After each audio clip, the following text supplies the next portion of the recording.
அந்த ஆத்தங்கரைய கேட்டு பாரு, மீன் குடிச்ச கதை அது சொல்லும். அந்த பண்ண மேட்ட கேட்டு பாரு, பால் கறந்த கதை அது சொல்லும்.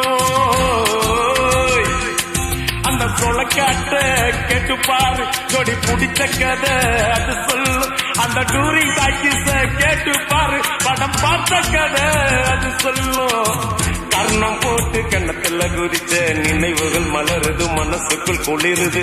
கம்பங்கூழு குடிச்சிடத்தானே உதடுகள் துடிக்குது, மீசையும் தடுக்குது. பழகினத மறக்கலையே, அந்த பருவம் இப்போ கிடைக்கலையே. காட்சிகளுக்கு நிறையில்லையே, இன்னும் கண்ணை விட்டு தான் மறையலையே. மீசக்கார நண்ப